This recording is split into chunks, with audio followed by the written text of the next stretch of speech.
Pass the puck. Tactical videos for your hockey team. In this video, we're going to talk about strong side, weak side.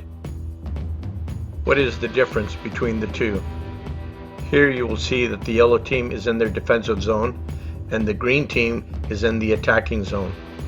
What I've done here is set up a basic face-off structure where F1 is doing the face-off, F2 is next to the boards, F3 is behind the defenseman, defenseman 2, and defenseman 1 is behind F1.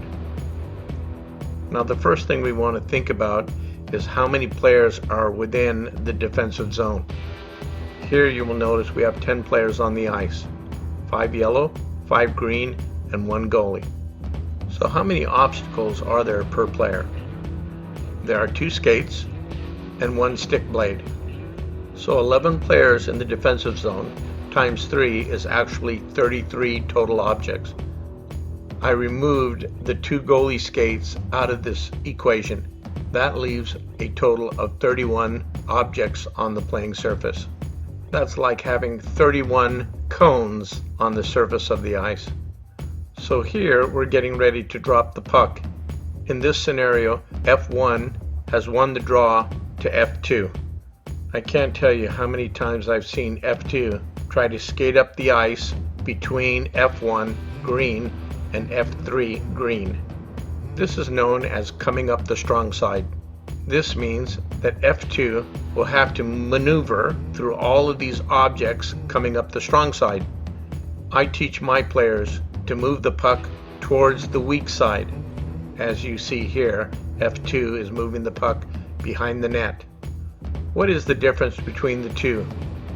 First, let's look at the strong side. The strong side is the side where all the players are at. The weak side is where all the players are not.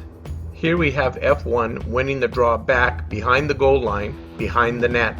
This will give D1, defenseman 1, to move behind the net to pick the puck up. When that happens, odds are really good that defenseman green 1 and defenseman green 2 will shift over towards the weak side.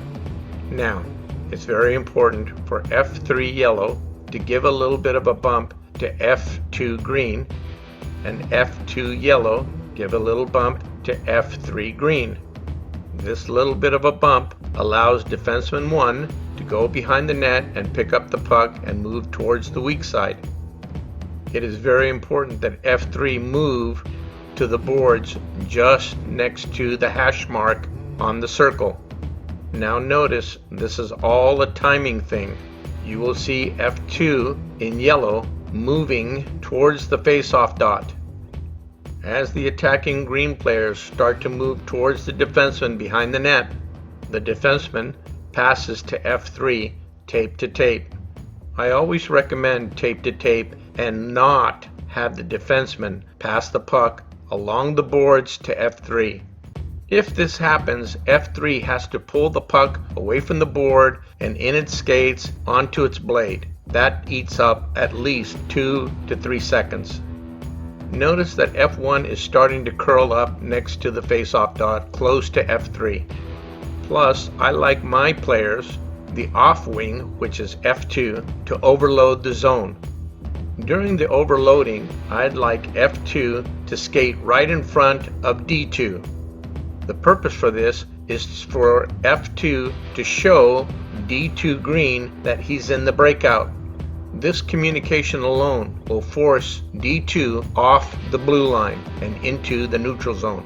Once D2 moves off the blue line and into the neutral zone, 9 times out of 10, D1 green will follow.